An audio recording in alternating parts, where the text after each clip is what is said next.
ta vocation, ta destinée et ta bénédiction, nous allons démarrer bien sûr ce soir avec « Libère ta vocation ».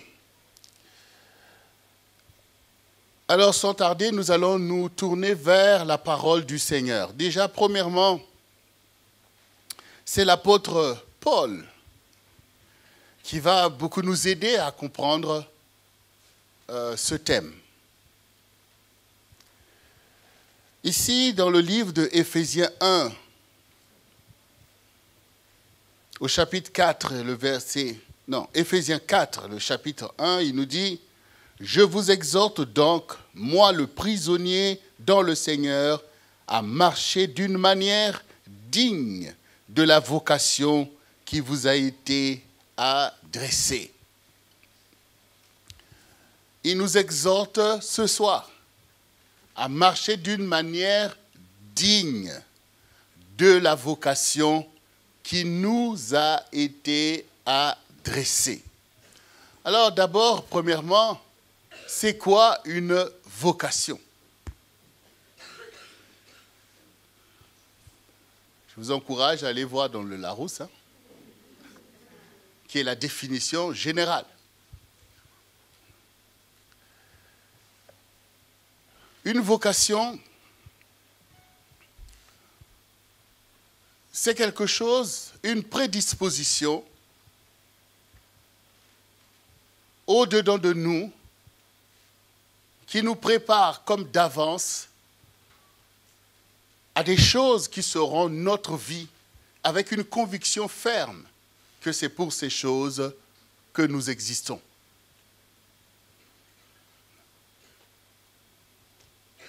Donc une prédisposition au-dedans de nous.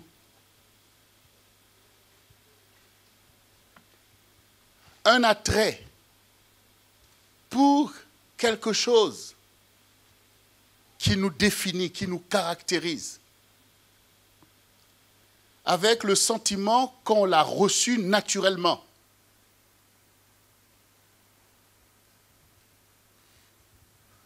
Que ce n'est pas quelqu'un qui nous y a forcé, mais que cela répond au plus profond de nous. Beaucoup de définitions, chacun peut y trouver des définitions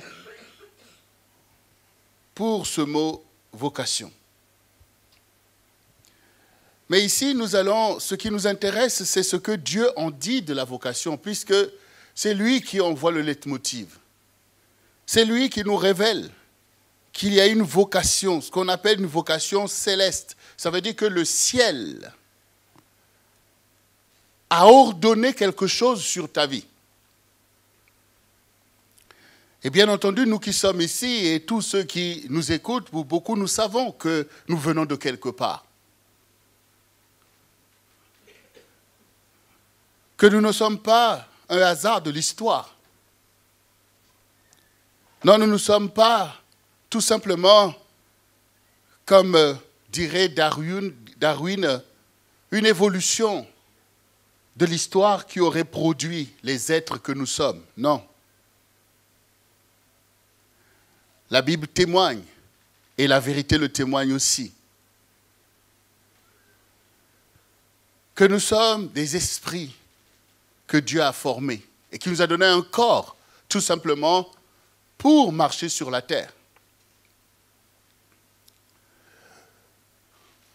Dieu donc a pris la poussière et a formé un corps. Disons comme un artiste peut former en quelque sorte une statue ou quelque chose et donner une forme en fait humaine. Sauf que ça s'arrête là. Parce qu'il n'y a que Dieu qui donne vie à toute chair. Donc Dieu a formé Adam et Ève au creuset de la terre et a insufflé leur esprit au-dedans d'eux.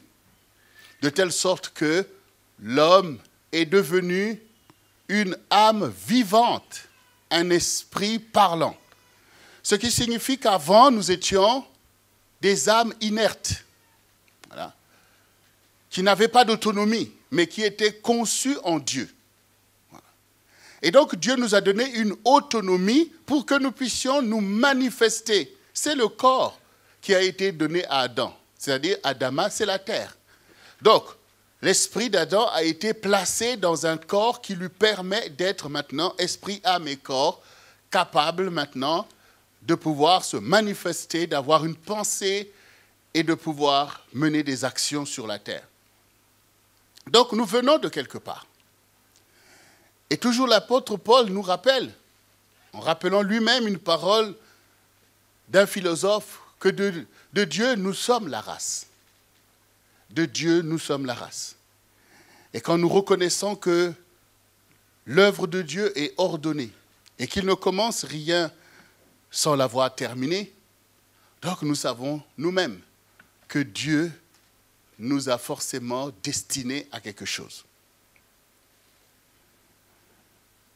Et pour pouvoir s'en rendre compte tous ensemble, et prendre conscience de cet élément important, surtout pour nous qui avons la foi. La foi, c'est très important. Et Dieu veut que ta foi soit le moteur de ta vie. Parce que le Seigneur dit, mon juste marchera par la foi. S'il s'en détourne, je n'y prends point plaisir. Il y a beaucoup d'attitudes que nous pouvons avoir qui sont le fait de se détourner de la foi et de rester dans l'incrédulité par rapport aux choses que Dieu atteste. J'aimerais que nous puissions aller dans Jérémie 1, parce que ce chapitre de Jérémie 1 va nous permettre véritablement de comprendre de quoi nous parlons au travers de ces choses. Et ce passage m'a moi-même concerné au premier chef, parce que Dieu me parlait depuis ma jeunesse au travers de ce passage que je ne comprenais pas et qu'il me témoignait déjà qu'il m'avait appelé à des choses particulières. Et ce matin, je me suis encore rappelé, puisqu'on était pendant ce temps des obsèques, je me suis rappelé des rêves que je pouvais faire quand j'étais enfant. Par exemple,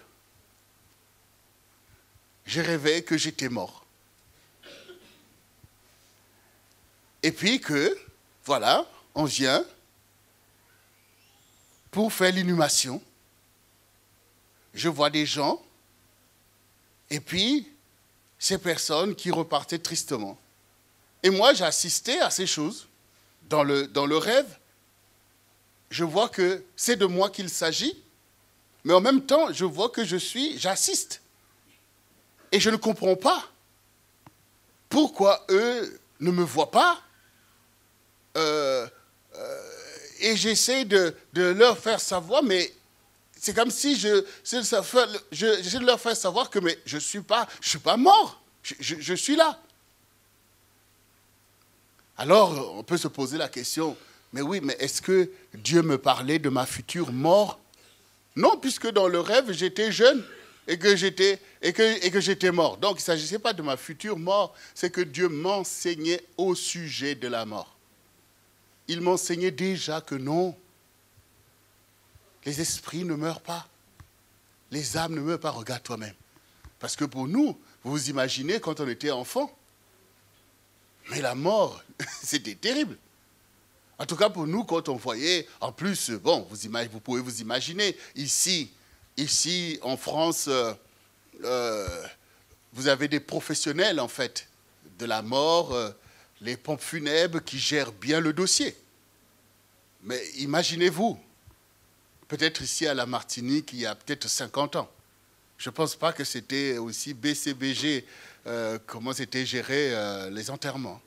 Donc vous imaginez que là où on était là-bas, quelqu'un est mort, parfois le corps est là, après bon, on met dans un cercueil, les gens soulèvent, avec tout un tas de choses. Donc pour les enfants que nous on était, mais c'était chaotique. Et en plus, on pensait même que quand on va enterrer les gens, alors quand on entendait parler des démons, on pensait que c'était des gens qu'on allait enterrer, qui après deviennent des démons. Donc vous vous imaginez que dès que nous on voyait un corps, comment on fouillait pour aller se cacher dans la chambre. C'était chaotique. Mais le Seigneur voulait déjà m'enseigner que les choses n'étaient pas telles que nous les voyons, ou telles que les gens veulent le faire croire. Dieu voulait déjà m'éclairer déjà au sujet des choses qui sont destinées, au sujet des choses qui intéressaient ma propre vocation. Et parmi les choses que le Seigneur a commencé à m'interpeller, même si en grandissant je suis allé à l'église, ce n'est pas pour autant qu'on comprend tout au sujet des choses telles que la vocation, la destinée. Et je tombais souvent sur ce passage de Jérémie 1.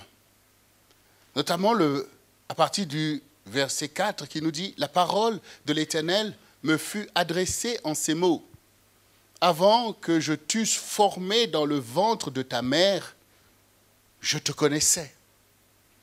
Et avant que tu fusses sorti de son sein, je t'avais consacré et je t'avais établi prophète des nations. »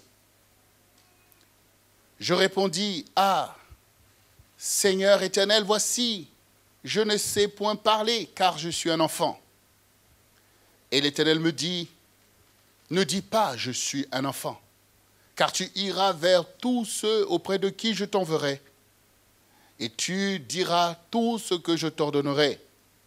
Ne les crains point, car je suis avec toi pour te délivrer, dit l'Éternel. »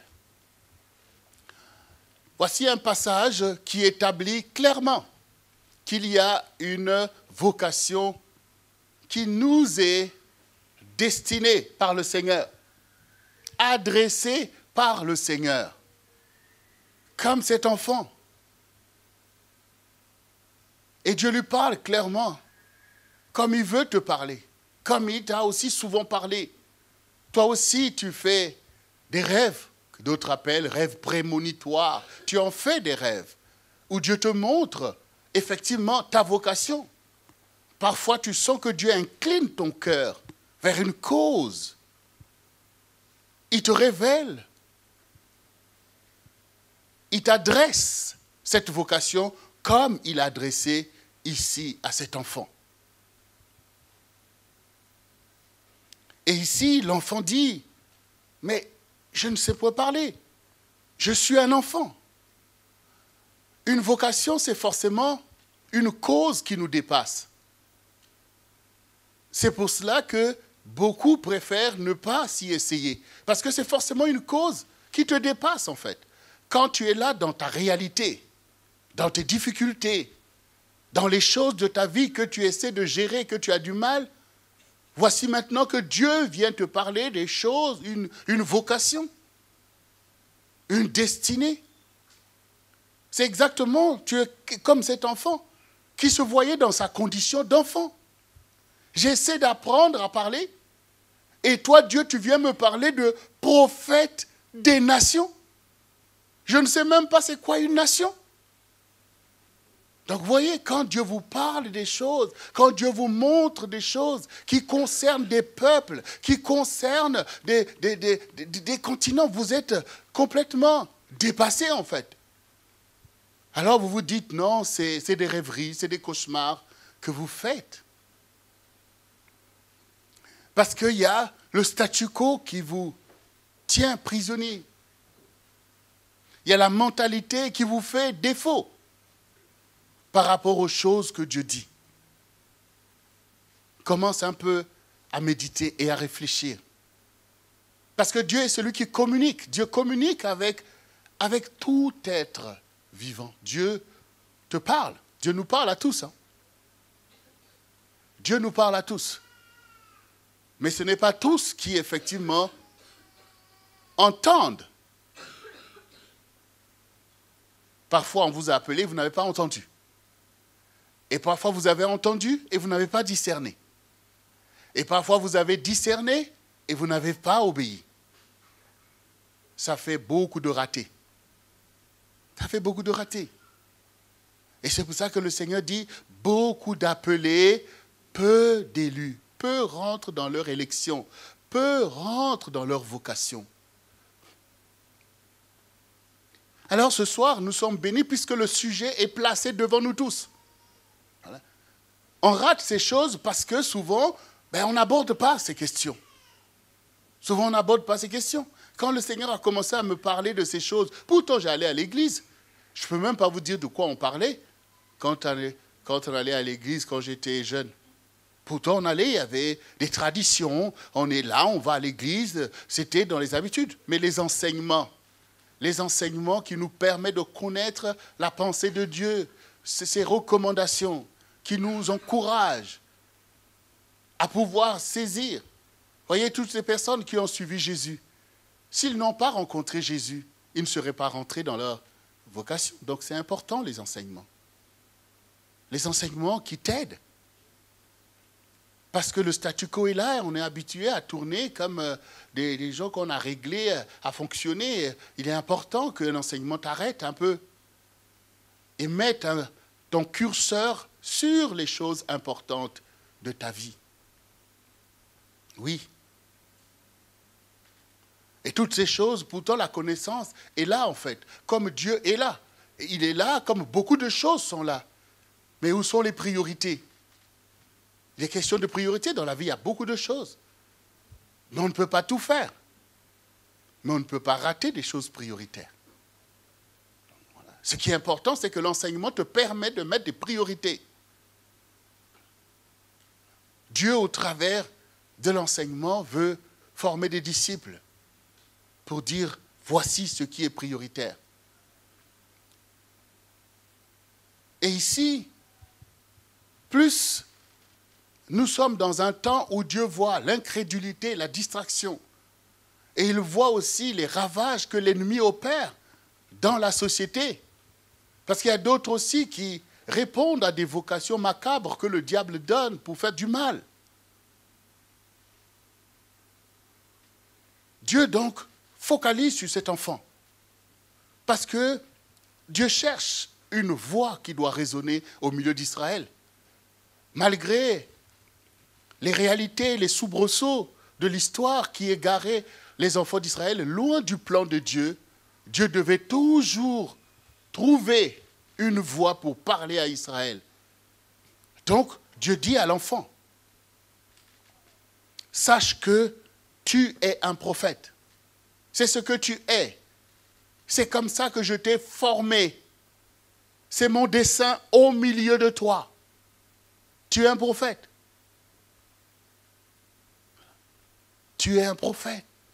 Même si tu ne sais pas encore parler, mais tu es un prophète et tu feras ma volonté. Je veux mettre mes paroles en toi. Je ne te permets pas de t'égarer dans la folie de l'enfance. Parce que le Seigneur dit, la folie est attachée au cœur de l'enfant. Mais toi, tu n'auras pas le temps de manifester une telle folie. Toi, tu n'auras pas le temps de la crise de l'adolescence.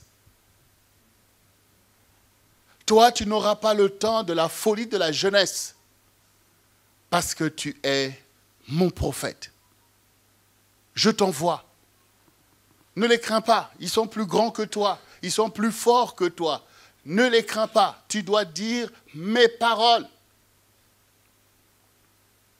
Ils vont te faire la guerre, mais ils ne te vaincront pas. Parce que je serai là pour te délivrer. Donc on voit bien que la vocation est grande. Elle nous dépasse. Elle dépasse notre propre condition. Elle se projette pour l'intérêt du plus grand nombre. Et suscite aussitôt des dangers. Parce que la pensée de Dieu que ce prophète va véhiculer n'est pas la pensée des hommes qui sont là, dans le statu quo, bien installés et prêts à pouvoir régler les comptes à ceux qui viendront les déranger dans leur situation.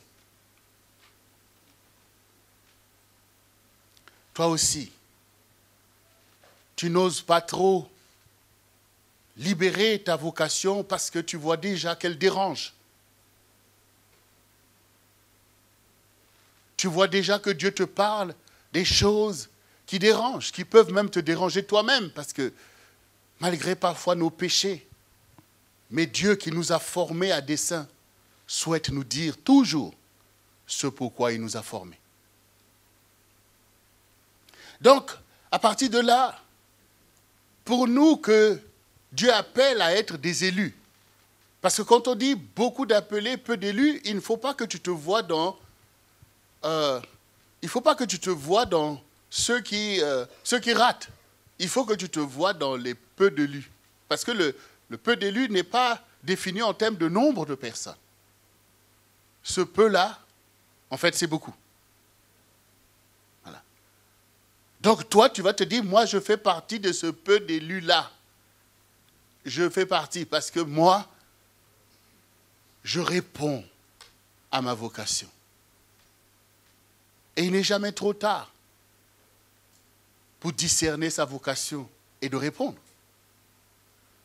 Parce que Dieu nous a donné cette liberté d'écouter Dieu. Et le Seigneur qui n'arrête pas de parler dit, si tu entends ma voix, n'endurcis pas ton cœur. Si tu entends ma voix, pourquoi Dieu parle? C'est pour nous aider. C'est pour nous rappeler, comme il rappelle ici à cet enfant, pour nous rappeler qui nous sommes. Parce que forcément, quand on vient dans ce monde, on rentre dans le circuit. Hein. On nous case quelque part et il faut fonctionner. Il faut fonctionner. Et de la même manière que Dieu forme une vocation, les hommes aussi, nous nous formons des vocations et on forme des vocations sur les autres.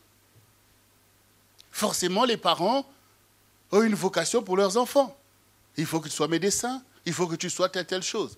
Parfois, ça peut tomber juste. Parce que, Dieu forcément, quand il crée un lien de famille, il donne quand même des autorités, en principe. Quand on n'est pas égaré soi-même dans une vision du monde qui n'a rien à voir avec Dieu, les parents peuvent discerner la vocation de leurs enfants. Moi, j'en suis moi-même témoin. Parce que je suis né dans une famille de 10 enfants et j'étais le 5e. J'étais le 5e. Et pourtant, ma mère était sur mon dos. Était sur mon dos. Pour toujours me rappeler que toi, tu dois servir le Seigneur. Alors que j'ai mes frères, on aimait bien la musique. Donc du coup, j'ai mon frère qui créait des groupes. Des groupes dans le quartier où on chantait des chansons, on écrivait des chansons sur les filles, allez, on chante. On aimait ce type de morceaux. Mais ma mère est venue m'attraper. Elle m'a mené à la chorale. Il dit, oh, papa, voici ton travail. Moi, je ne comprenais pas. Parce que mon frère qui est avant moi, elle le laisse chanter ces morceaux qu'on aimait bien. Et moi, elle venait m'attraper. Donc, vous imaginez. En plus, la chorale, ce n'était pas Total Praise. Donc, ce n'était pas aussi attractif que ça. Mais elle était là. Alors, pour elle, me rappeler, oui, le nom qu'on t'a donné là, c'est pour rien. Chaque fois que je fais une bêtise, elle dit, le nom de David qu'on t'a donné là, c'est pour rien. Elle veut toujours me rappeler ça. Et mon père aussi. Un jour, dit, aucun de mes fils ne va servir Dieu. Moi, je faisais la sourde oreille. Donc, les parents peuvent effectivement discerner la vocation de leur enfant. Mais souvent, vous rencontrez aussi des personnes qui portent sur vous leur propre volonté pour vouloir vous contraindre sur un chemin et dont vous découvrirez vous-même que ce n'était pas le bon chemin. Et pourtant, Dieu a placé dans nos mains cette Bible, en fait. Si nous lisons la Bible tous les jours, nous allons découvrir comment ça se passe. Parce que quand nous lisons l'histoire de cet enfant, nous allons bien sûr nous rendre compte que, il faut invoquer Dieu pour savoir à quoi il nous a appelés. Et il n'est jamais trop tard pour pouvoir se dire, enfin, j'ai trouvé ma vocation. Et c'est pour ça que le Seigneur place ce séminaire. Vous savez, nous sommes dans une année où Dieu nous a donné un leitmotiv, l'année du ministère. Le Seigneur veut d'abord nous montrer que Dieu envoie le ministère au milieu de nous en tant que peuple de Dieu auquel chacun de nous doit prêter attention.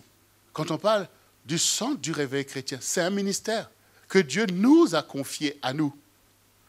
Et ce ministère doit fonctionner pour apporter ce pourquoi Dieu l'a fait exister. C'est-à-dire le peuple de Dieu qui a besoin d'entendre la parole, qui a besoin d'exhortation, qui a besoin d'enseignement, qui a besoin d'être accompagné. Comme nous avons dit tout à l'heure, dans des moments d'épreuve comme ça, il faut un ministère pour pouvoir accompagner la famille. Il faut un ministère pour accompagner vers le mariage, pour faire ces choses. Il y a besoin de ministère, sinon on ne serait pas un peuple qui peut marcher dans les voies du Seigneur. Donc le ministère nous incombe tous. Mais c'est quoi le ministère?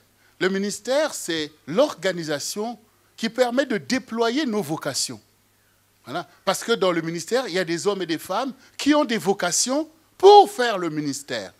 Voilà. S'il y a des vocations. Quand nous voyons donc dans l'histoire des enfants d'Israël, ils aspiraient tous à la liberté. Ils cherchaient d'avoir eux aussi un pays parce qu'ils étaient assujettis à l'esclavage. Et il a fallu que Dieu puisse envoyer un ministère au travers de Moïse pour sortir les enfants d'Israël de leurs conditions et du pays d'Égypte. Mais quand Moïse vient, il vient avec la révélation du ministère. Parce que Moïse aussi, comme Jérémie, a aussi tremblé à l'écoute de la vocation que Dieu lui a dit. Dieu lui a dit, voici, j'ai entendu les cris des enfants d'Israël et je suis descendu pour les délivrer. Ah bon? Oui, je suis descendu pour les délivrer. Et je t'ai choisi, toi, je t'envoie pour aller les délivrer. Ah bon, mais qui je suis pour aller me présenter devant Pharaon, devant qui j'ai fui d'ailleurs?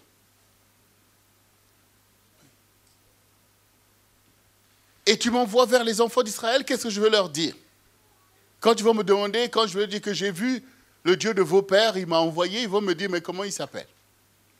Donc on voit bien que lui aussi redoute. Parce que ce qui lui est demandé le dépasse complètement. Et place sa vie dans un challenge qu'il ne pouvait pas entrevoir. Mais Dieu lui révèle. Lui aussi, il a dit que je ne sais point parler. Je ne sais pas parler. Il dit, ton frère Aaron parlera pour toi.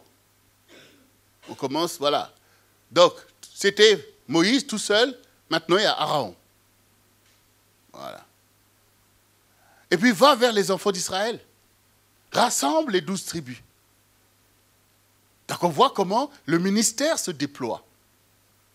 Et dans le ministère, maintenant, les enfants d'Israël se lèvent avec les bannières de 12 tribus. Vous voyez, le ministère donne une forme au peuple, place chacun dans sa vocation, donne à chacun une identité pour l'intérêt général. On commence à découvrir parmi eux telle tribu a telle fonction. Pour permettre d'avancer, on découvre que la tribu de Lévi, ce sont des musiciens, des chantres, pour élever le nom du Seigneur. On commence à découvrir toutes ces fonctions. Et c'est le ministère qui a permis d'organiser tout ce peuple pour pouvoir conquérir sa liberté. Sans l'organisation, nous ne pouvons pas faire de grandes réalisations. Parce que chacun serait de son côté avec sa vocation presque paralysée, parce que la vocation est forcément donnée pour les autres. Voilà. Vous ne pouvez pas dire que vous avez accompli votre vocation en étant vous-même, en n'ayant pas impacté la vie des autres, parce que la vocation est donnée comme une utilité pour les autres. Moïse, donc, a été renvoyé en Égypte pour être utile au peuple de Dieu, pour pouvoir accepter ce leadership, de se mettre lui-même en danger, de se présenter devant Pharaon, avec tout ce que ça peut représenter comme danger, mais de te tenir dans sa vocation, parce que c'est ce que Dieu a déclaré, et de marcher devant ce peuple.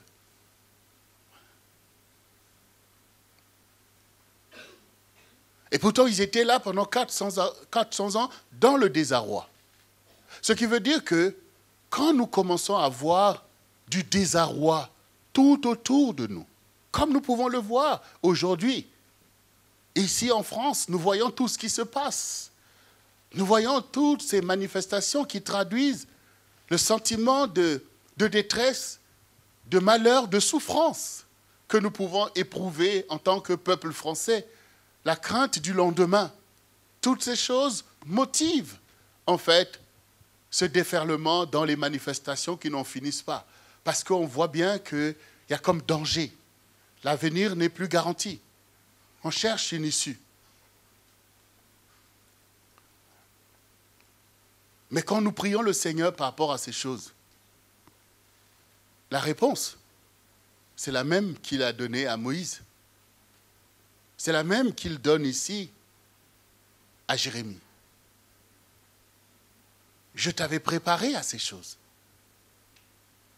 Je t'avais oint pour ces choses. Je vous ai formé pour aller soutenir ceux qui sont démunis. Ce sont les vocations, en fait, que Dieu veut voir se manifester. Ce sont les vocations que Dieu veut voir se manifester comme réponse à la détresse qui est là. Ce sont nos vocations. C'est le fait pour chacun de nous de savoir que oui, on peut faire quelque chose. Au-dedans de nous, on le sent. On sent qu'on peut faire quelque chose. Tu sens que tu peux aider ta famille à aller vers un autre horizon. Tu sens quelque chose. Dieu nous appelle à plein de vocations. Oui, peut-être Dieu t'a appelé à un des ministères qui sont cités dans la parole, qui sont les ministères de Jésus, c'est-à-dire peut-être qu'il t'a appelé à être un apôtre dans ta génération pour l'Église, peut-être un prophète, peut-être un évangéliste, parce que les âmes périssent. Il faut que quelqu'un aille leur parler de Jésus. Peut-être que tu es un pasteur pour prendre soin des autres, exhorter les autres à bien faire, garder, protéger. Peut-être que tu es enseignant de la parole de Dieu.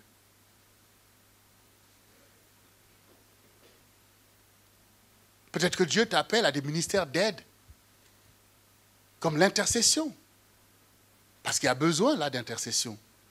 Quand on voit ce monde que le diable veut fomenter devant nous, si nous-mêmes sommes déjà en difficulté, pensez un peu aux plus jeunes. Quel est le monde qu'on laissera à nos enfants et aux enfants de nos enfants? Il y a vraiment besoin de prier. Peut-être que Dieu t'appelle aussi à jouer de la musique, à chanter des louanges pour élever la colonne de louanges. Dieu va-t-il venir nous secourir sans que la louange monte? La Bible dit qu'il siège au milieu de la louange de son peuple. Tu sens cette vocation que Dieu t'a donnée.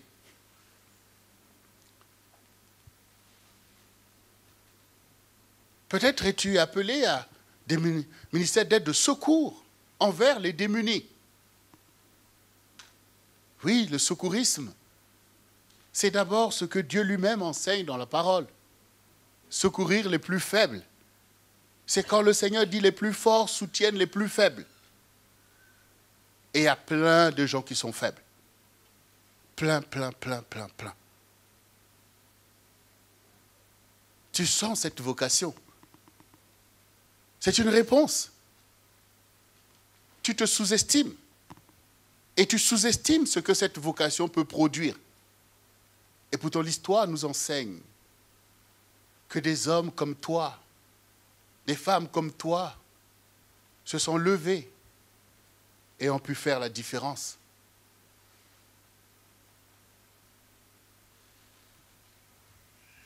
Paul le dit clairement, l'apôtre Paul le dit.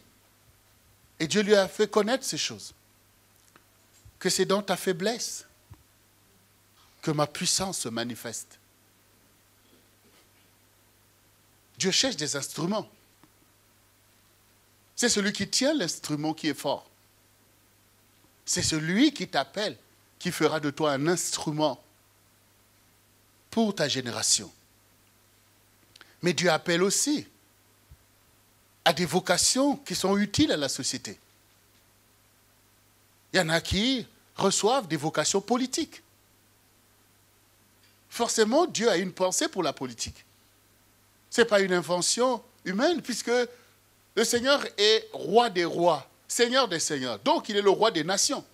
Donc, forcément, la politique, dans le fait de s'occuper des affaires de la société. Il faut bien qu'il y ait des gens qui sachent les routes que nous allons utiliser, l'électricité qu'on a besoin. Il faut bien qu'il y ait des gens qui s'en occupent. Il vaut mieux qu'ils aient des vocations pour ça. Parce que quand ces vocations manquent, on voit bien ce que ça produit. Ce que les politiques peuvent fomenter comme danger au milieu d'une génération.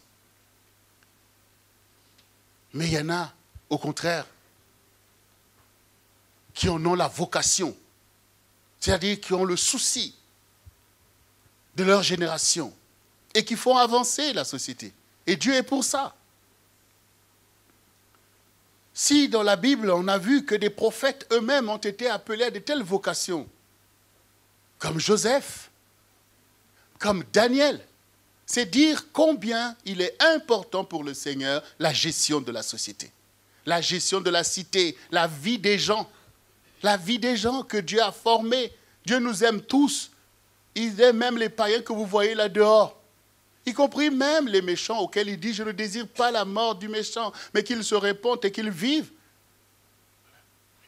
Donc Dieu appelle aussi à des vocations politiques, dans le sens noble du terme, qui est celui de se lever pour un pays, pour un peuple, et lui assurer un avenir politique, économique. Dieu vous appelle peut-être à ces choses. Si vous sentez que vous êtes appelé à ces choses, il faut répondre. Dieu appelle à des vocations économiques. Il y a quand même des personnes qui ont reçu dans leur ADN de monter des sociétés qui réussissent, hein, et qui créent de l'emploi. C'est très important de réaliser que Dieu est celui qui veut l'avancement de son peuple, en fait. Il y a des personnes qui sont toujours d'aller créer des entreprises. Et vous imaginez bien que nous profitons du progrès scientifique, bien sûr.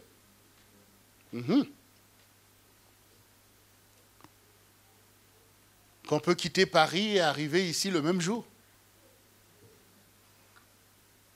Par bateau, je pense qu'on n'aurait pas fait beaucoup de séminaires par an. Donc on voit bien que Dieu donne l'intelligence de ces choses. Et peut-être que tu sens ces choses, que tu es appelé à cela, pour faire avancer toujours. Parce que la bénédiction s'accomplit au travers des canaux que Dieu met en place. Nous sommes tous destinataires de la bénédiction et des canaux de la bénédiction. C'est pour ça qu'il est dit, tu seras béni et tu seras un canal de bénédiction. Voilà. Tu es un canal. Dieu veut passer par toi pour faire du bien à d'autres. C'est important de discerner. Parce que quand on parle de vocation, tu commences à penser, ah oui, c'est tout simplement être pasteur, c'est tout simplement être pasteur. Mais non, non. Il y a des vraies vocations. Leur déploiement fait avancer la société. Leur déploiement résout des problèmes.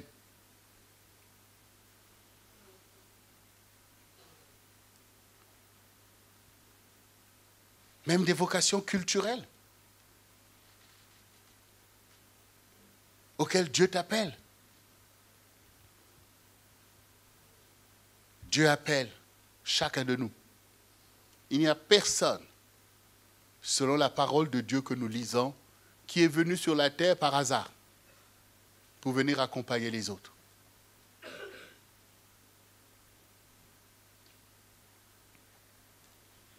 Alors médite ces choses. Médite. Et reconnais que oui, Dieu t'a adressé une vocation. Ça veut dire qu'à partir de ce soir, tu vas commencer à prier Seigneur, ma vocation. Révèle-moi, Seigneur. Je suis désolé si j'ai méprisé ces choses. Mais aujourd'hui, je veux totalement discerner ma vocation parce que je ne veux pas passer à côté de ma vocation. Parce qu'il est important de libérer sa vocation. C'est ce que nous voyons toujours dans ce même passage à partir du verset 9, ce que Dieu dit à Jérémie. Jérémie 1, verset 9 nous dit « Puis l'Éternel étendit sa main et toucha ma bouche, et l'Éternel me dit, voici, je mets mes paroles dans ta bouche. Regarde, je t'établis aujourd'hui sur les nations et sur les royaumes, pour que tu arraches et que tu abattes, pour que tu ruines et que tu détruises, pour que tu bâtisses et que tu plantes. » Donc nous commençons à voir que oui, ce n'est pas seulement Dieu dit, tu es un prophète, mais le Seigneur commence à montrer l'importance de la vocation. L'importance de la vocation. Il dit, oui, je t'envoie, je t'ai établi, je t'envoie pour arracher. Il y a bien des choses à arracher. Il y a bien des choses à arracher au milieu de cette génération. Il fallait arracher des choses que Satan est venu mettre, qui ne sont pas les choses de Dieu, mais qui causent de troubles, causent préjudice au milieu du peuple de Dieu. Aujourd'hui aussi, c'est la même chose. Il y a beaucoup de choses qui chargent nos vies, qui ne sont même pas les choses de Dieu. Et dans lesquelles tu es là à fond, en train de faire ces choses. Il faut que Dieu arrache ces choses. Il faut que Dieu arrache. Et c'est par sa parole. La Bible dit que sa parole est une épée à double tranchant qui sépare entre les jointures. Et cette épée doit travailler dans ta parole. C'est comme un médecin qui agit, qui ouvre le corps pour aller enlever le mal. La parole de Dieu doit arracher toutes les choses par lesquelles Satan avait pris l'avantage de ton ignorance pour venir te charger des préoccupations, des choses qui sont pour ta perte. Dieu doit arracher ces choses. Il faut que Dieu enlève. L'ivraie qui était là, Dieu doit enlever. La séduction, le mensonge, toutes ces choses, Dieu doit enlever. Et on voit bien que c'est par la vocation de Jérémie que Dieu va pouvoir enlever, arracher du milieu de son peuple l'idolâtrie, les fausses prophéties, toutes ces choses mauvaises. Il va enlever. Et c'est important. Toi aussi, quand Dieu t'envoie, il y a des choses à enlever dans la famille. Bien sûr, ça va déranger, mais il faut enlever parce que les mêmes causes produisent les mêmes effets. On voit l'état de la famille. Il y a des choses à enlever. Il y a plein de conflits là dans la famille qui sont là de génération en génération, qu'on se transmet de père en fils, de mère en fille. Oh, tu as vu un tel, oh, ta tante là, elle est mauvaise, elle est ceci, il ne faut pas. Et on transmet ces choses. Où est l'avantage? Il faut bien qu'on enlève ces choses à un moment donné. Il faut bien que quelqu'un dénonce parfois le mensonge, les secrets lourds de famille et tout. À un moment donné, c'est lourd ça. Et il faut bien qu'à un moment donné, quelque chose se passe. Quelqu'un qui se lève pour dire non, cette affaire-là, ça a duré, ça pollue notre famille, ça bloque tout. Je t'envoie pour arracher. Et ça, ce n'est que par vocation que vous pouvez faire ce genre de choses. Hein. Parce que si ce n'est pas une vocation, moins pas mêlé. Mais c'est vrai. Moins pas mêlé. Hein. Chacun se débrouille. Même si c'est des gens qui périssent. Je ne veux pas aller chercher des problèmes. Parce que vous savez vous-même comment les réactions sont fulgurantes ici. Hein. Aïe, aïe, aïe, aïe, aïe. Mais quand tu es dans ta vocation, Dieu te donne ce feu, ce courage.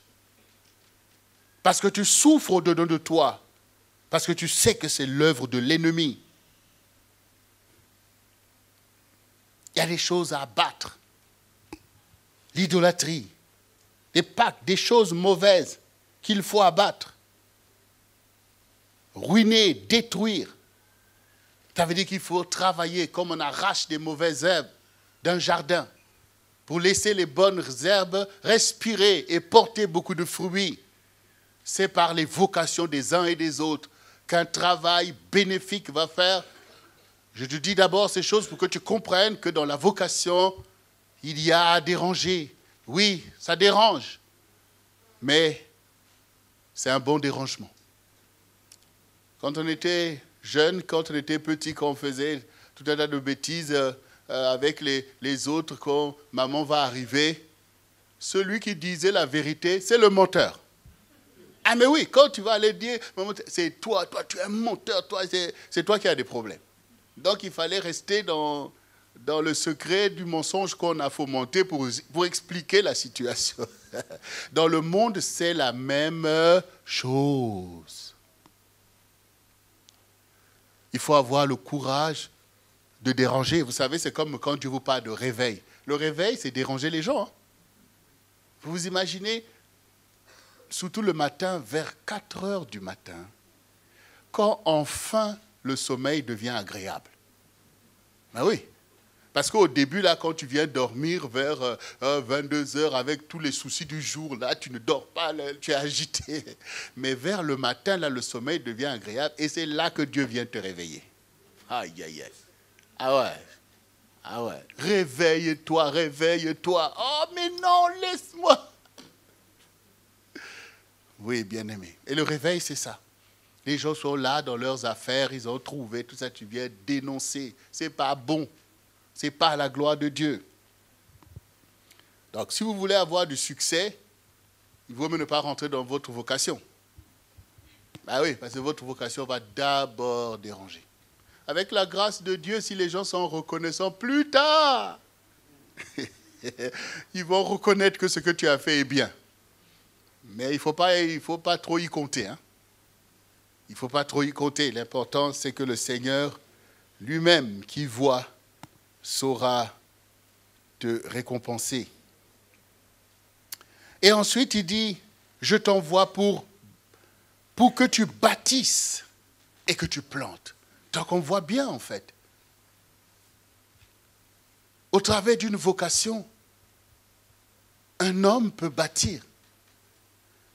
Une femme peut bâtir. Le Seigneur dit, tu rendras le pays habitable. Quand tu te lèves dans ta vocation, Dieu va t'utiliser comme un instrument en faveur de la Martinique, en faveur de la Caraïbe, en faveur de la France, ou même d'un autre pays vers qui Dieu peut t'envoyer, en fait. Parce que tu vas éclairer une génération, parce que tu vas emmener les gens ensemble, pour pouvoir faire des choses qui sont finalement l'intérêt général, au travers d'une vocation. Une vocation n'est pas pour rien. Une vocation est importante. Ta vocation est importante. Ce matin, nous étions en train, bien sûr, d'honorer la mémoire de notre de frère André qui est parti en voyant tous les efforts qu'il pouvait faire, en tout cas pour être utile, en fait. C'est ça une vocation. C'est ça une vocation. Il y a des choses à bâtir. Commence un peu maintenant toi-même à voir que, mais oui, je peux ramener la paix ici. Je peux rebâtir ma maison. Le Seigneur dit, nous serons des térébins de la justice. Nous rebâtirons sur d'anciennes ruines. Ce n'est pas parce que les choses sont tombées en ruine que Dieu n'est pas capable de rebâtir avec nous.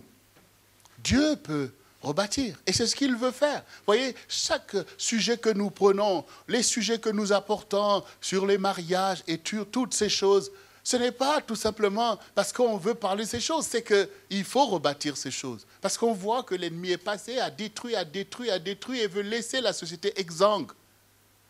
Et qu'est-ce qu'on va laisser maintenant aux nouvelles générations, aux enfants, qu'ils restent là sans ces choses? Non, on va rebâtir les familles, rebâtir le mariage pour que ça devienne un leitmotiv dans la société, quelque chose qui a de l'importance pour les enfants, qui vivent ces choses, qui voient l'importance qu'on accorde à ces choses. Il faut qu'on pense à ceux qui sont, plus jeunes, qui pourraient venir trouver une société qui n'a aucune convention possible. Vous pouvez vous imaginer. Il faut rebâtir toutes ces choses par vocation. Parce que nous sommes la génération du réveil spirituel. C'est notre vocation ensemble. Hein? Dieu ne veut pas qu'on continue à s'endormir sur les choses et laisser la société aller à volo. Non, Dieu nous challenge. C'est pour ça que ces choses réagissent au milieu de nous. C'est que Dieu, il dit réveillez les héros. Quand nous rassemblons les hommes dans le MIDH, c'est bien pour susciter leur vocation, leur leadership dans la société, en faveur de la femme et en faveur des plus jeunes. De pouvoir se donner en exemple, en obéissant à la parole, en recherchant ce qui est bien.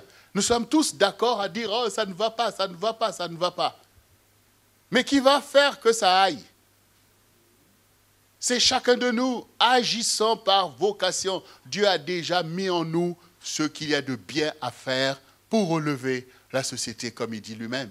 Ils rebâtiront sur d'anciennes ruines. Ils relèveront d'antiques décombres. Ils reconstruiront les villes ravagées, dévastées depuis longtemps. Ça veut dire que par ta vocation, tu vas ramener la vie à beaucoup de personnes. Tu vas remettre un sens à la vie de la communauté. Tu vas redonner un sens à la vie de la famille parce que tu vas te mettre dans ta vocation. La vocation est importante. Sans les vocations, nous ne serons pas là où nous sommes. Et comme vous avez vu vous-même, il y a toutes sortes de vocations, y compris des vocations scientifiques. Des gens qui sont là, qui réfléchissent et qui font qu'aujourd'hui, nous sommes contents de bénéficier de toute cette modernité et de toutes ces choses. Nous voyons, bien sûr, l'humanité est frappée par des fléaux, comme des maladies. Là, aujourd'hui, on parle de la grippe, je ne sais plus quoi. Et il y a des gens qui, aussitôt, se sentent alertés et travaillent à trouver des remèdes pour que les gens ne puissent pas continuer à périr. Si les vocations manquent, vous voyez qu'une génération peut périr. Hein?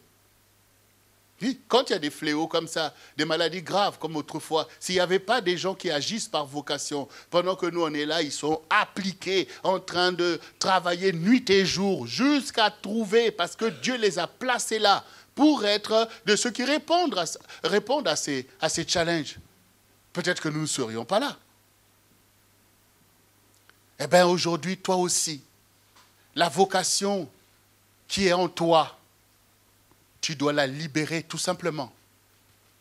Tu dois la libérer. Tu dois t'essayer sur cette voie. Tu dois t'essayer. Moi, j'aime bien comment le Seigneur, au moment où j'ai accepté l'appel, comment au quotidien, il me faisait savoir que, oui, accepter l'appel veut dire, allez, faire un pas l'un devant l'autre. Ça veut dire qu'il faut se mettre véritablement dans la perspective et avec un cœur d'enfant. Avec un enthousiasme. Et je me rappelle, donc, où j'étais là, je me dis, bon, je suis un pasteur. Et quand j'étais dans Paris, à un moment donné, je me reprenais, dis non, un pasteur, quand il marche, il doit bien regarder, peut-être qu'il y a une brebis en danger. Et pour de bon, c'est ce qui se produisait. Je vois une dame avec son bébé, l'air désemparé. Je dis, ça, c'est une brebis. Alors, bonjour, madame. Vous avez un problème? Oui, j'ai pris un train dans telle ville. Je devais faire un changement de train et puis je n'ai pas su et je suis arrivé jusqu'au terminus. J'étais à la gare d'Austerlitz. Alors qu'elle devait changer de train, je ne sais plus dans quelle ville. Ah bon? Oui, en plus, elle venait... il n'y avait pas longtemps qu'elle venait d'Afrique, alors vous imaginez bien. Je dis, bon, ne t'inquiète pas, le pasteur est là.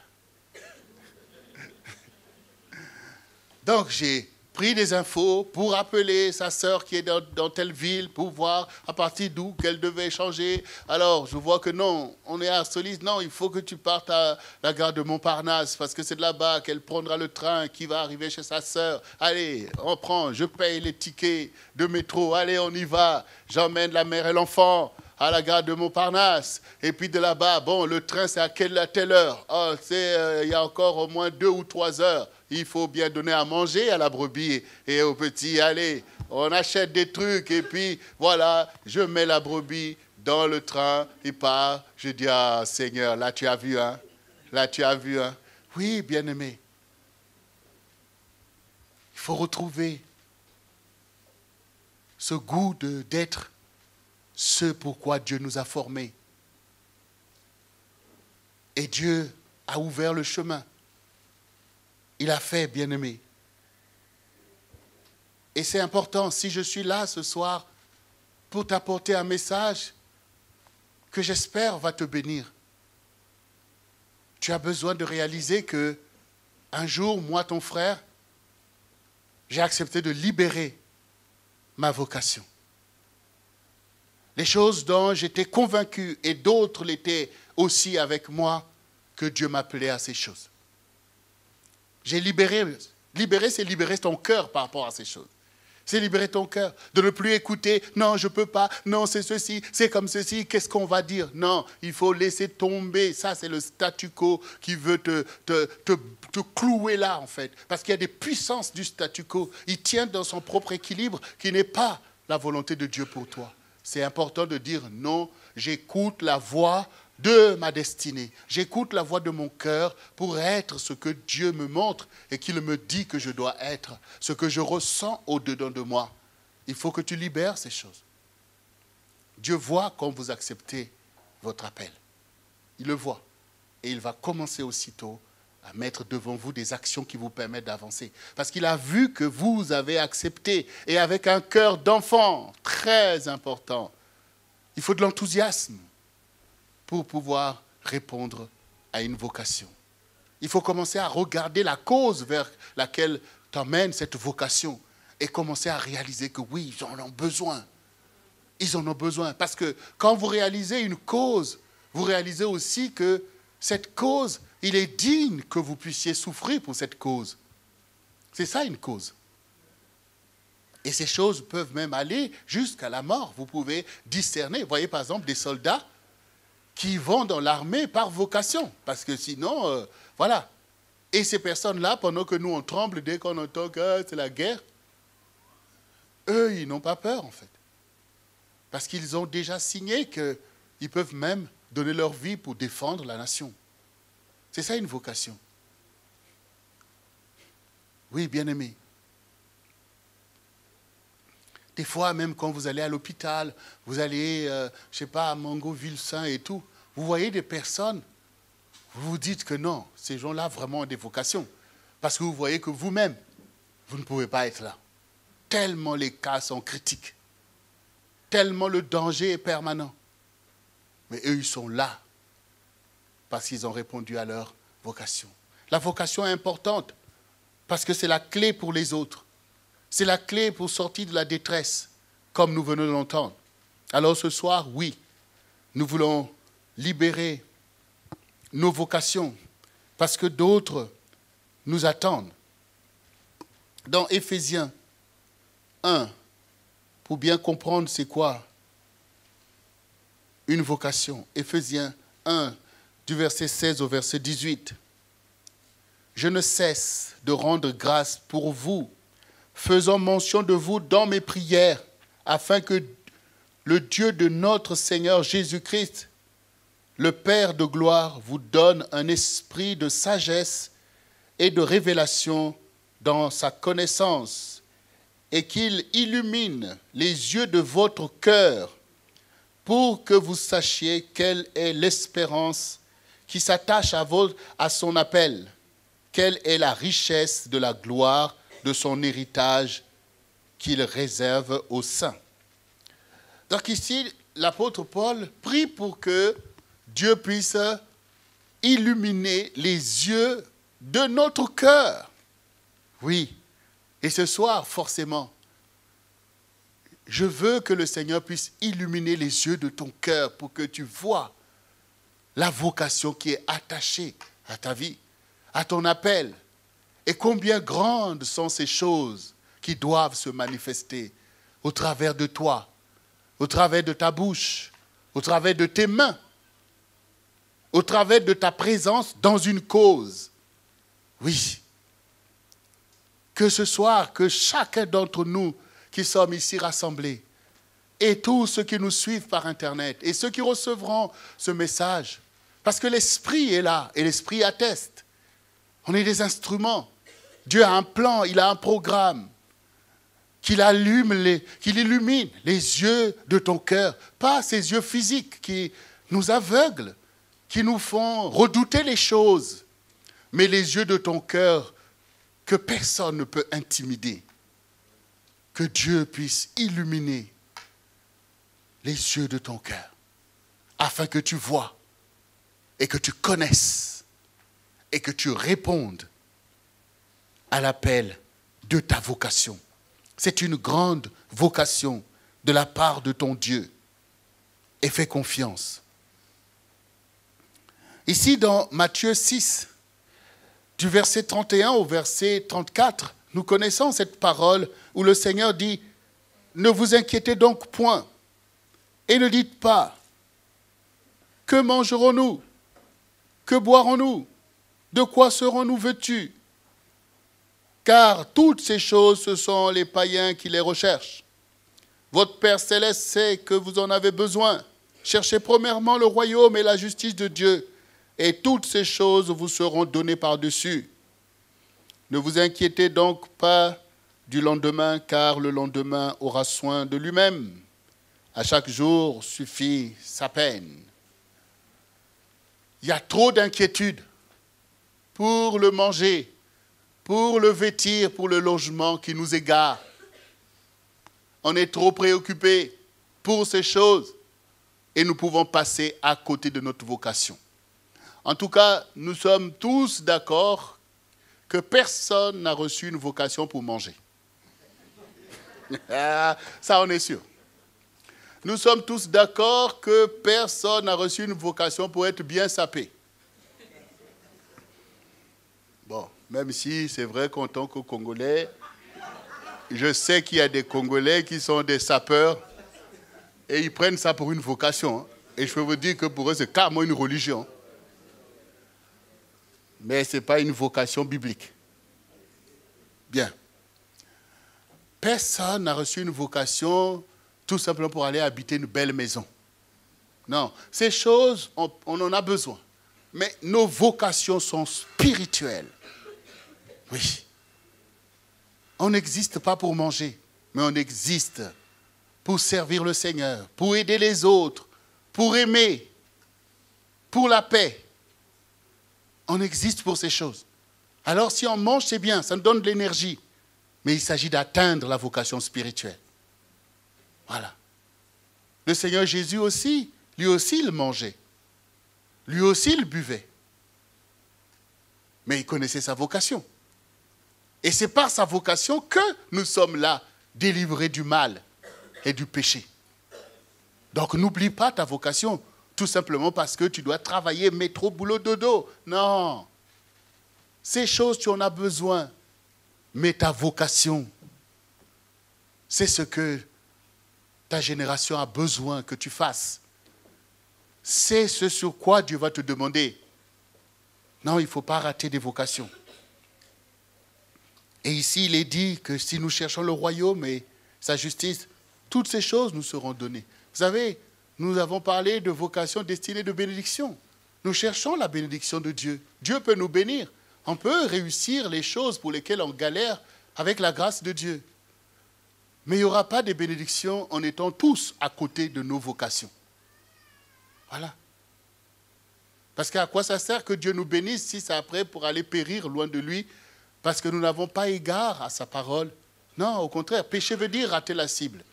Donc Dieu veut au contraire que tu ne puisses pas rater la cible. Mais Dieu veut nous bénir. Mais surtout, il veut accomplir nos vocations. Et nous comprenons que dans notre vocation, il y a une grande bénédiction pour nous-mêmes et pour les autres. Nous allons prendre un dernier passage pour ce soir. C'est ce qui est écrit dans le livre de Matthieu 10, du verset 34 au verset 40. Voici ce qui est écrit. « Ne croyez pas que je sois venu apporter la paix sur la terre. Je ne suis pas venu apporter la paix, mais l'épée. Car je suis venu mettre la division entre l'homme et son père, entre la fille et sa mère, entre la belle-fille et sa belle-mère. Et l'homme aura pour ennemi les gens de sa maison. Celui qui aime son père ou sa mère plus que moi n'est pas digne de moi. Et celui qui aime son fils ou sa fille plus que moi n'est pas digne de moi. Celui qui ne prend pas sa croix et ne me suit pas n'est pas digne de moi. Celui qui conservera sa vie la perdra, et celui qui perdra sa vie à cause de moi la retrouvera. Cette parole, elle est troublante. Le Seigneur, alors qu'il est le prince de paix, dit qu'il n'est pas venu apporter la paix, mais l'épée. En fait, cela peut nous mettre dans la confusion, parce qu'on ne peut plus comprendre. Seigneur, c'est quoi ton message, alors que tu es venu nous parler de la paix, du pardon et de toutes ces choses. En fait, le Seigneur veut nous montrer ici qu'il est le gardien, le berger de nos vocations. Ce qui va nous mettre en guerre les uns les autres, c'est les choix des vocations, en fait.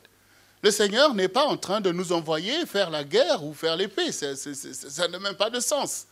Mais à cause de la vérité qui va faire que toi qui es là, tu suives Jésus, tu vas te retrouver en porte-à-faux avec les gens qui ne font pas ce choix. Voilà. Donc il y aura des tribulations. C'est de cette guerre-là que Dieu parle de la guerre par rapport à la vérité. Vous savez, quand lui-même, il était là devant Pilate, qu'il interrogeait, il a tout simplement dit, je suis venu rendre témoignage à la vérité. Devant tous ces religieux qui l'accusaient, qui voulaient sa mort. Parce que le mensonge est rentré, parce que l'hypocrisie est là. Et donc, quand vous vous levez selon la vérité de votre vie, de votre destinée, ça dérange effectivement. Ça met du trouble dans la famille. Ça met des divisions. Et qu'est-ce que Dieu va faire? Il va reculer pour dire, il faut me les laisser dans l'hypocrisie, dans les mensonges? Non, le salut est personnel. Bien sûr, Dieu veut que tous soient sauvés. Mais Dieu envoie ce message parce que ses propres disciples étaient tiraillés dans ces réalités-là, en se disant, je veux suivre Jésus. Il y en a qui disent, oh, quel prophète peut sortir de la Galilée? Il y en a qui disent, votre maître, tous ces religieux-là qui les chargeaient et qui voulaient leur faire du mal. Et le Seigneur leur dit, mais comme vous voyez, je ne suis pas venu apporter la paix. Regardez, vous avez des problèmes avec vos parents, vous avez des problèmes les uns les autres, à cause de moi. À cause de moi. Et aujourd'hui aussi, Dieu te dit la même chose. Ce que le Seigneur veut dire ici quand il dit que celui qui aime son père plus que moi n'est pas digne de moi, ou tu aimes ta mère plus que lui, tu n'es pas digne de lui, ou tu aimes ton fils, ta fille plus que lui. Mais ça a à voir avec la vérité, parce que l'amour parfois des uns des autres peut nous empêcher effectivement de faire le choix de la vérité. Donc, si maintenant l'amour que Dieu nous demande d'avoir les uns pour les autres devient un frein par rapport à la vérité, par rapport au salut, alors il devient un problème. Il devient un problème. Et là, tu dois pouvoir faire le choix de Dieu. Parce que c'est ça qui te sauve. Et c'est ainsi que tu peux même être utile pour les autres, y compris ceux qui te combattent, quand tu fais le choix de Dieu.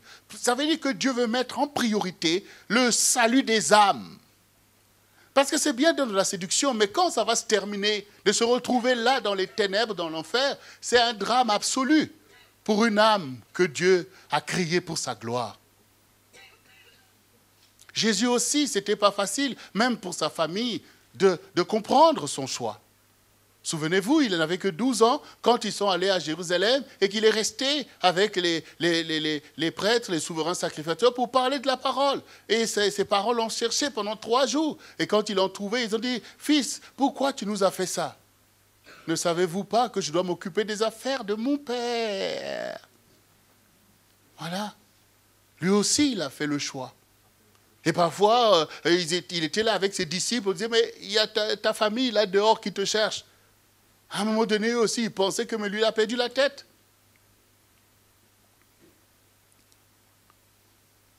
Le Seigneur veut nous conduire chacun vers sa vocation. Le Seigneur veut nous conduire. Vous savez, parfois vous pouvez faire partie... vous voyez, il y a des familles parfois où les choses sont très conventionnées, surtout des familles riches. Les choses sont bien calées, les vocations, surtout, il ne faut pas déranger. Quand toi, tu vas maintenant aller suivre Jésus, aller à des séminaires et tout, Ah oui, c'est pas facile. Mais il faut choisir le Seigneur. Et le Seigneur que tu choisis ne voudra jamais du mal de ta famille. Mais un jour, ils reconnaîtront que le choix que tu as fait est le plus riche, le plus merveilleux. Parce que sauver son âme sur la terre, c'est le premier choix que tout homme doit faire. Et ça ne coûte pas de l'argent. Il suffit de reconnaître le sacrifice de Jésus pour toi. Prendre ce prix et remettre à Satan que voici, j'avais commis des péchés, j'avais fait tes affaires, mais voici le rachat de ma vie. C'est la mort et la résurrection de Jésus. Donc maintenant, c'est pour moi, parce que lui n'a jamais commis aucun péché ni aucune fraude, mais c'est pour moi qu'il l'a fait. Donc du coup, je suis libre. Libre de choisir Dieu, libre de renoncer au mal, libre d'aller au paradis. Libre d'aller au paradis. Hein. Ça, c'est la vocation suprême d'aller au paradis. Parce qu'il y a des gens qui prennent la liberté pour ne pas y aller. Et je peux vous dire, hein, des âmes farouches, même parfois. Parfois, vous voyez, parfois on ne comprend pas pourquoi des personnes, parfois, sont à l'agonie et tout ça. Vous savez que des fois, même, parfois, pendant que vous voyez des gens dans un état, ils ne peuvent même plus parler. Vous ne savez pas ce qui se passe. Parfois, le salut peut leur être présenté. Mais ce qui est terrible, c'est d'apprendre que quand les âmes sont tellement imprégnées du diable, ils sont capables de rejeter le Seigneur. De dire, on ne veut pas de tes histoires-là. Tellement ils aiment le diable.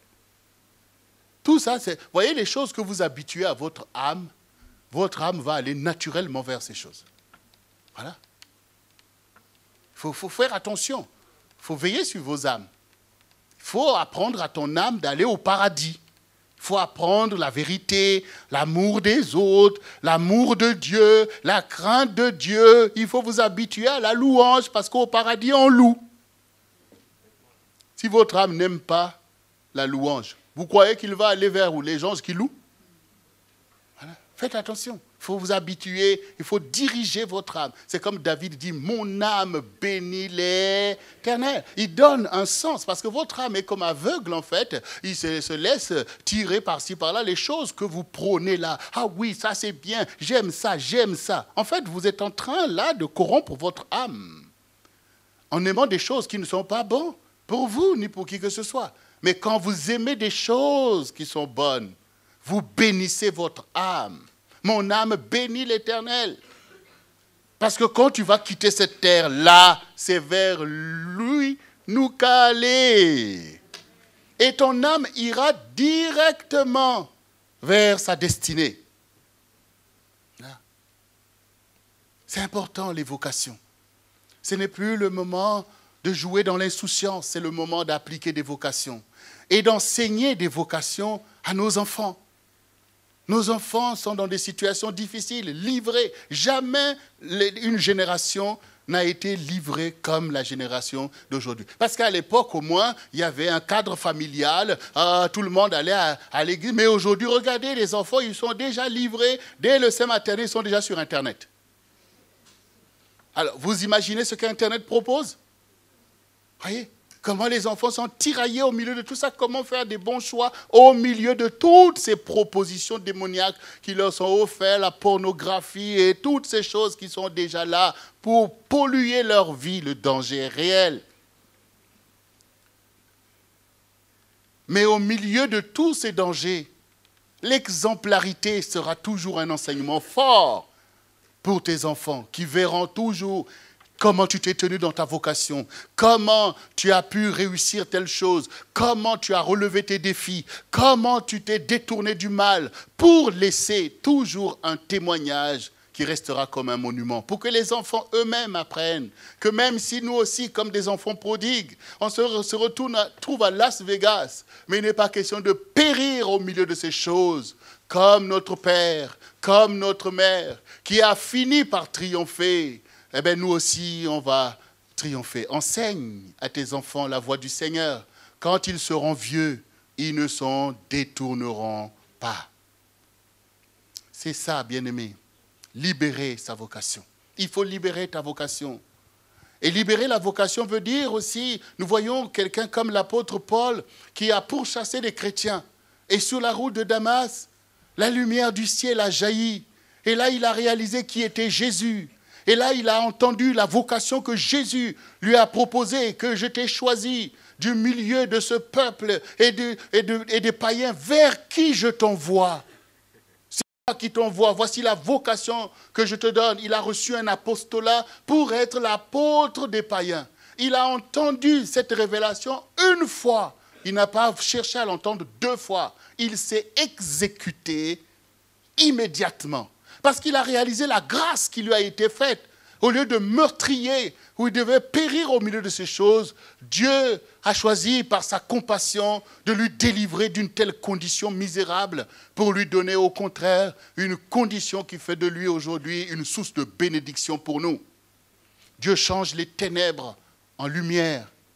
C'est qu'aujourd'hui, au travers de ce programme, nous sommes dans l'année 2020, une année importante pour les vocations, une année pour des grandes réalisations. Nous rentrons dans une nouvelle décennie. Ça veut dire que les résolutions que tu prends aujourd'hui vont te conduire jusqu'en 2030. C'est une année capitale, une année importante pour accepter des vocations, pour changer du tout au tout, abandonner des mauvaises voies et croire que Dieu qui a ordonné des vocations sur toi sera ton avant et ton arrière-garde, qu'il accomplira des grandes choses qui seront ta joie éternelle, qui seront véritablement la joie même de ta famille. Il ne faut pas laisser l'ennemi venir te culpabiliser par rapport aux choses du passé pour te faire croire que tu n'es pas digne. Ici, l'apôtre vient de nous dire, marchez d'une façon digne en fonction de la vocation qui vous a été adressée. Celui qui nous appelle est celui qui nous sanctifie. Il a le pouvoir. Il a payé pour nos fautes.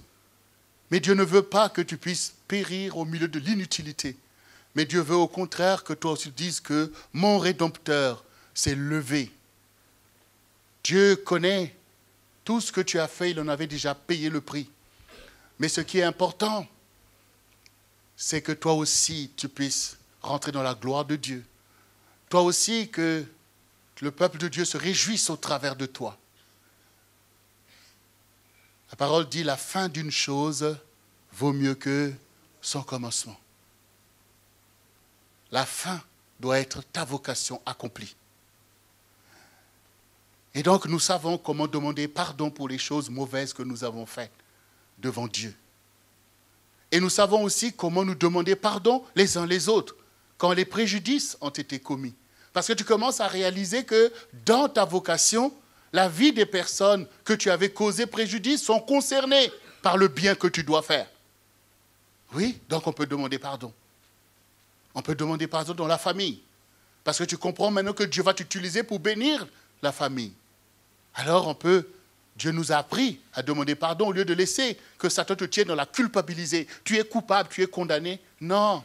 Émancipe-toi de ces choses et sois libre de faire ce qui est bien. Et fais-le encore en te vengeant même de ton ennemi qui avait abusé de toi par l'ignorance pour te tenir, lui, dans ses cachots à lui et te faire faire ses affaires. Cet ennemi, c'est Satan.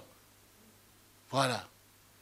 Parce que le Seigneur dit le combat, ce n'est pas contre la chair et le sang, mais c'est contre les dominations, les principautés, les puissances de l'air, les esprits méchants dans le lieu céleste. Ton frère qui t'a fait du mal, ta sœur qui t'a fait du mal, a comme toi besoin de pardon. Si toi tu es pardonné, alors apprends aussi à pardonner à l'autre. Tout ça c'est de Dieu.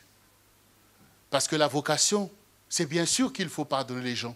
Vous imaginez maintenant que Joseph, qui est rentré dans sa vocation, après avoir échappé au danger de ses frères qui voulaient le tuer, qui l'ont vendu en Égypte, et maintenant il devient gouverneur de l'Égypte, et qu'il veuille se venger de ses frères, qu'en serait-il du peuple de Dieu aujourd'hui? Toi aussi, abandonne la vengeance. Il n'y a aucune vocation dans la vengeance. Mais la vocation est dans le pardon. Comme le Seigneur lui-même nous a pardonné, nous devons aussi pardonner.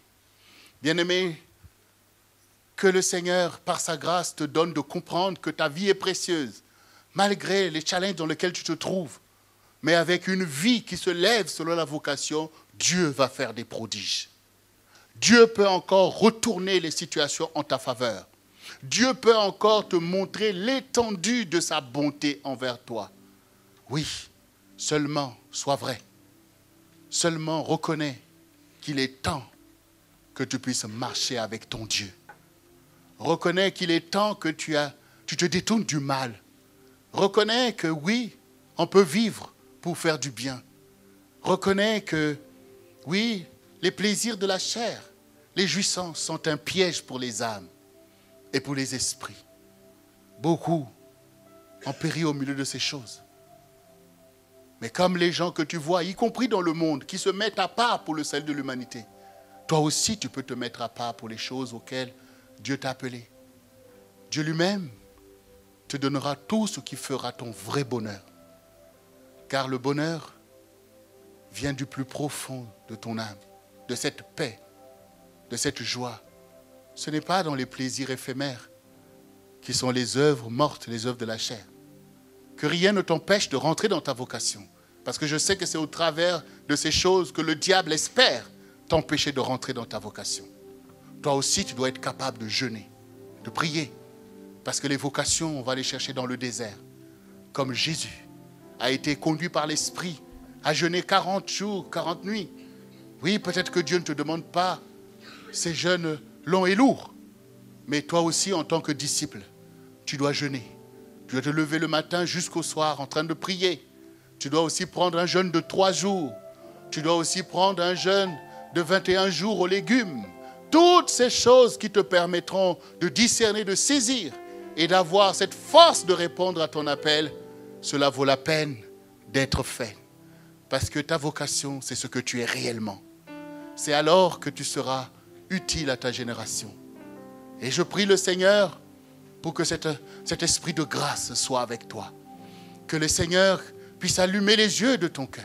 Que le Seigneur te donne beaucoup d'amour pour Dieu et aussi beaucoup d'amour pour ton prochain. Car l'amour peut tout. L'amour ne cherche pas son intérêt, mais cherche l'intérêt des autres. L'amour supporte tout. Toutes les épreuves qui vont avec ta vocation, comme ce que tu lis dans la Bible. Toi aussi, avec l'amour de Dieu, tu vas payer ce prix. C'est le prix de ta vocation. Et que ton nom soit inscrit dans le livre de vie, en lettres d'or. Oui, parce que toi aussi, tu as été le prolongement de Jésus-Christ sur la terre. Parce que tu acceptes d'être son corps. Tu acceptes d'être ses mains, ses pieds, ses yeux, agissant au milieu de notre génération pour répondre à la détresse et emmener des temps de rafraîchissement. Tout est possible à celui qui croit. Qui croit, sinon celui qui répond à sa vocation. Bien-aimé, voici le temps est venu pour que ta génération connaisse que tu es une bénédiction. Pour que ta famille connaisse que tu es un membre valeureux de la famille. Pour que la Martinique connaisse que tu es un citoyen valeureux de cette île. Pour que dans le CRC, on connaisse que toi aussi, tu es un vaillant soldat du Seigneur pour accomplir l'œuvre du ministère. Alors que le nom du Seigneur soit béni, bien-aimé, veux-tu te mettre debout devant le Seigneur maintenant que nous allons prier? Vous qui nous suivez à la maison où vous vous trouvez, tenez-vous debout sur votre vocation, car nous allons intercéder. Nous allons demander à l'Esprit qui parcourt la terre avec vitesse pour accomplir la parole de Dieu, d'agir au milieu de vous. Car le Seigneur a dit, vous recevrez une puissance, le Saint-Esprit survenant sur vous, et vous serez mes témoins. Alléluia. Béni soit le Seigneur. Alors, bien-aimé, répète après moi ces quelques paroles sur lesquelles je vais prier. Seigneur Jésus, tu es mon berger et mon rédempteur.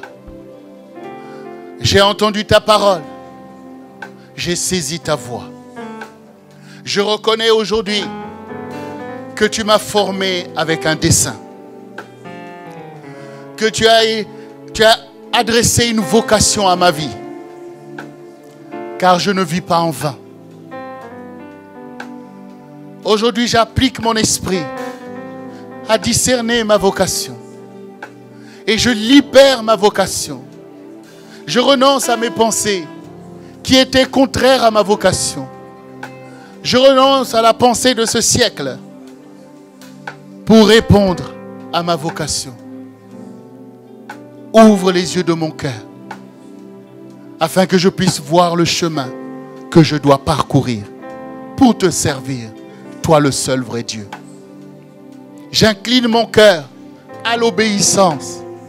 Parle-moi, Seigneur, car je désire te servir. Je désire accomplir ma vocation. C'est là mon désir aujourd'hui. Car c'est pour moi que tu as parlé. C'est pour m'aider, Seigneur, afin que je ne sois pas parmi les échoués, mais que je sois parmi les élus. Parce que je suis ton disciple, Seigneur.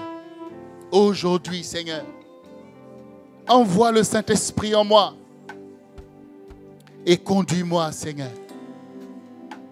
Donne-moi ce zèle dans la prière, dans l'invocation de ta parole et dans le jeûne, car je veux répondre à l'appel. Merci, Seigneur, car tu ne m'as pas rejeté loin de toi. Tu ne m'as pas abandonné dans le péché et dans les liens du péché, mais tu me donnes une nouvelle chance pour réussir ma vie. Merci, Père, car tu pourvois maintenant même à la vocation. Tu pourvois à l'intelligence et à la sagesse, à la fidélité qui doit me caractériser. Et je te dis merci d'avance pour le Saint-Esprit qui survient sur moi et qui me donne une puissance pour libérer ma vocation céleste, ma vocation prophétique. Seigneur, me voici. Conduis-moi, Seigneur, en nouveauté de vie. Les choses anciennes sont passées et toutes choses deviennent nouvelles.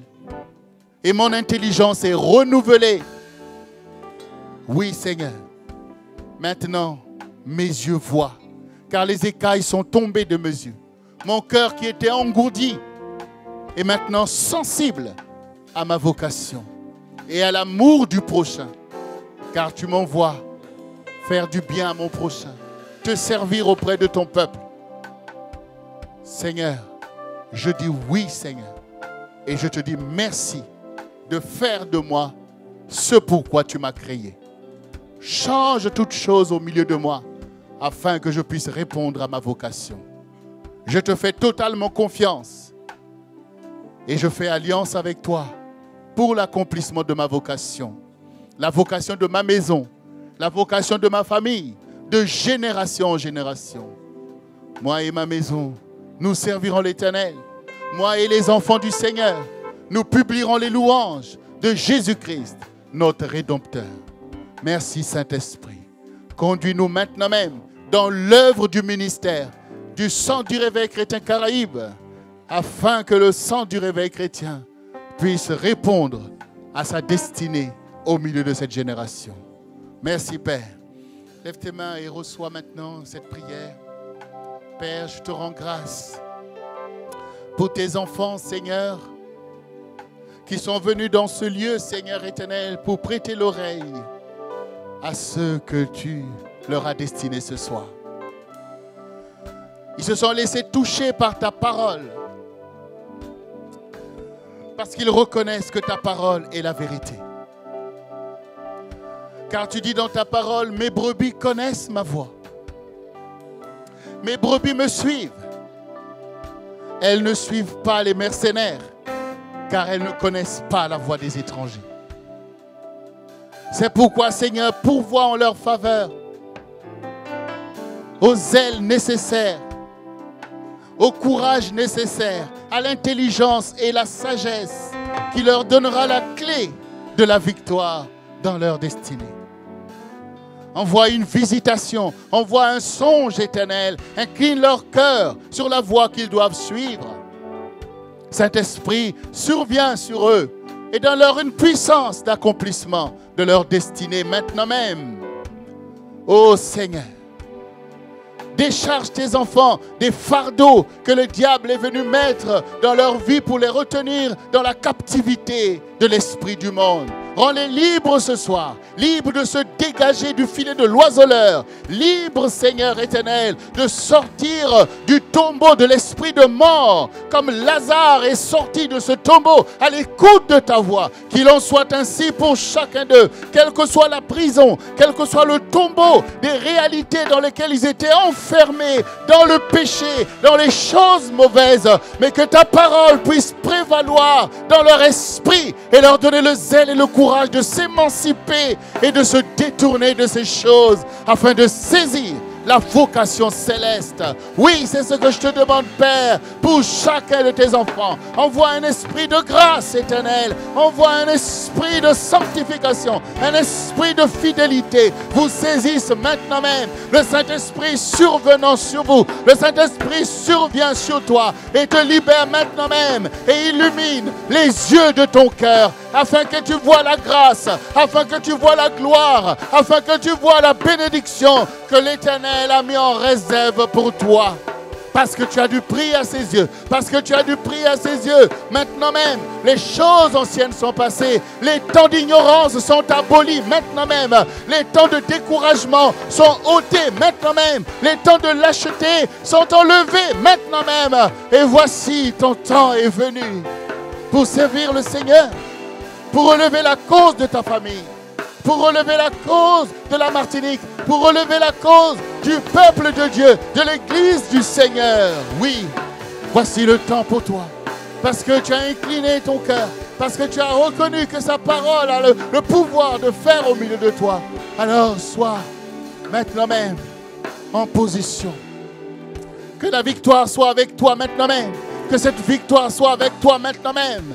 Car l'Éternel te donne le pouvoir de marcher sur le serpent, sur les scorpions et sur toute la puissance de l'ennemi qui se dressait contre toi. Le Seigneur te donne maintenant même de marcher au milieu de son armée, maintenant même, pour fouler aux pieds le lion et la spique, pour fouler aux pieds le lionceau et le dragon. Rien ne peut t'arrêter. Les montagnes s'écroulent devant toi. Car qui es-tu, grande montagne? Tu seras aplani. Tu seras aplani devant Zorobabel. Qui es-tu, grande montagne? Oui, le chemin de ta destinée s'ouvre devant toi. Le chemin de ta destinée s'ouvre devant toi. Le chemin de ta destinée s'ouvre dans ton cœur. Car ton ennemi est vaincu. Selon la parole qui déclare, l'Éternel écrasera bientôt Satan sous nos pieds. Il en est ainsi maintenant même. L'Éternel renverse tes ennemis.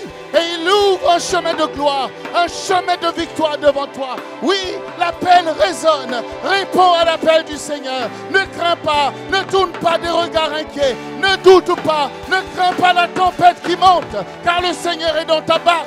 Il est dans ta barque. Il te conduira à bon port. Il te conduira à bon port. Il te conduira à bon port. Oui, les flammes ne te brûleront pas. Les grandes eaux ne te submergeront pas. Car il est Dieu. Il est Dieu au milieu de toi. Il est ton héros puissant. Il est ton héros puissant.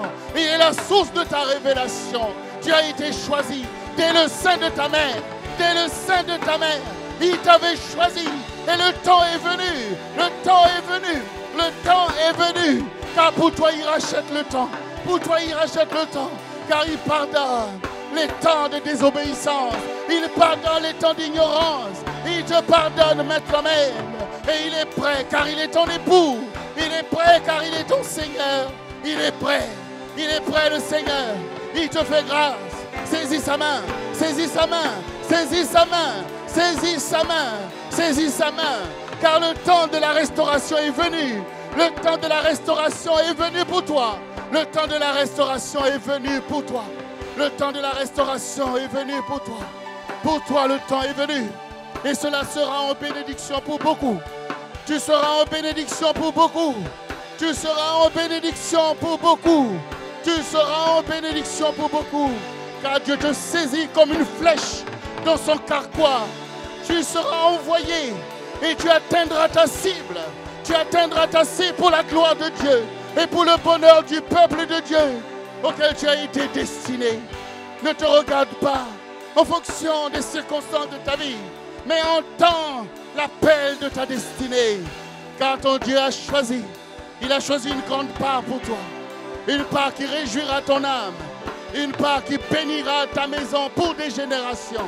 C'est ce que Dieu a choisi pour toi. Alors saisis la vocation céleste. Maintenant même, ô bien-aimé. Et toi qui m'écoutes, la main du Seigneur n'est pas courte pour te délivrer. Car son œil voit. Et il te secourt ce soir. Il te secourt ce soir. Crois en sa parole. Car sa parole ne retourne pas à lui sans avoir accompli ce pourquoi cette parole a été envoyée ce soir.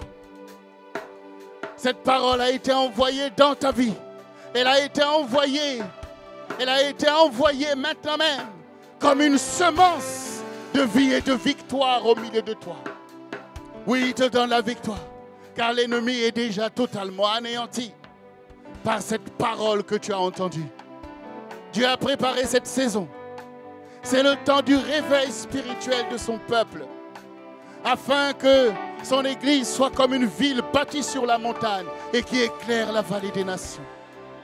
Car Dieu voit la perdition et veut sauver des âmes qu'il a formées pour sa gloire. Lève-toi et marche. Lève-toi et marche d'une façon digne de ta vocation. Car tu n'es pas n'importe qui, ma fille, dit le Seigneur. Tu n'es pas n'importe qui, mon fils, dit le Seigneur. J'ai formé un dessein en toi et je veux l'accomplir. Crois et marche selon la foi que je t'ai donnée. Et va avec la force que je t'ai donnée pour relever ce défi que j'ai mis devant toi. Car il y aura la bénédiction. Car l'Éternel est favorable pour faire du bien et non du mal. Pour pardonner et accomplir des grâces. Des grâces faites à David. La bénédiction d'Abraham. Que Dieu bénisse dans ce temps ultime de grâce. Avant que vienne le jour de l'Éternel. Dieu veut faire grâce. Dieu veut relever. Dieu veut guérir. Dieu veut délivrer. Dieu veut reconstruire. Dieu veut faire du bien. Heureux ceux qui procurent la paix, car il est le Dieu de paix. Marche, dit le Seigneur. Et ne regarde pas en arrière comme la femme de Lot.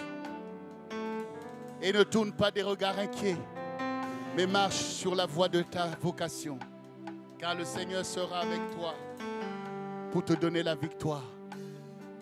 Et cette victoire sera un sujet de gloire pour l'Éternel et un sujet de joie pour le peuple de Dieu. Et ta joie sera une joie éternelle, dit le Seigneur.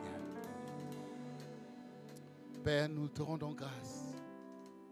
En tant que centre du réveil chrétien Caraïbe, tous ensemble, comme un seul homme, comme une armée, nous voulons œuvrer à l'œuvre du ministère pour secourir les plus faibles, pour visiter les malades, pour visiter ceux qui sont en prison, pour annoncer l'évangile à notre génération, pour exhorter et faire croître ton peuple éternel,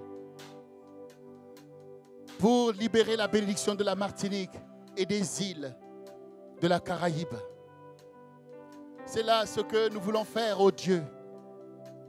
C'est pourquoi nous te bénissons, Seigneur, pour le Saint-Esprit que tu as abondamment répandu au milieu de nous, ô Dieu. Conduis-nous en nouveauté de vie, en emmenant le cœur des uns vers les autres. Fais de nous un corps saint, un corps vivant, un corps qui marche, qui court à l'accomplissement des temps destinés. Oui, Seigneur, et donne-nous d'aller dans toute la Caraïbe. Donne-nous de te louer, Seigneur, car tu es Dieu de liberté et que notre louange atteigne jusque le continent. C'est ce que nous te demandons. Comme un seul homme, nous abandonnons toutes nos mauvaises voies, la colère et la haine, et nous sommes un. Comme toi tu es un avec le Père, nous sommes un avec toi. Et toi en nous, l'espérance de la gloire. Oui, Père. Oui, Saint-Esprit. Gloire, honneur, élévation. Paix à celui qui est auprès. Paix à celui qui est au loin.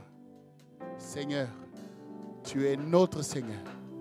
Et tu nous emmènes ensemble pour marcher d'une façon digne de la vocation céleste que tu nous as adressée et que nous acceptons de tout cœur. Et nous voulons y marcher et accomplir toutes tes volontés et voir ton secours pour cette génération, voir ta bénédiction sur ton peuple et voir ton salut prospérer et ta gloire, Seigneur, être manifestée. Seigneur Jésus-Christ, que ton nom soit une bannière sur les nations, sur les peuples et sur les îles. Que tes ennemis soient renversés, que leurs œuvres périssent et que leurs noms disparaissent de la mémoire des hommes. Parce que toi seul as donné ta vie pour l'humanité. Toi seul, Seigneur, as souffert pour chacun d'entre nous. Les âmes sont à toi. Elles t'appartiennent pour toujours. Les nations sont à toi. Oui, Seigneur éternel. C'est pourquoi dispose maintenant même. Dispose, car tes serviteurs écoutent et obéissent. Au nom de Jésus-Christ de Nazareth, que les saints du Seigneur, que l'Église du Seigneur, que le sang du réveil chrétien disent avec moi. Oh, est-ce qu'on peut l'acclamer? Yes! Merci Seigneur pour nos vocations. Merci Père de gloire.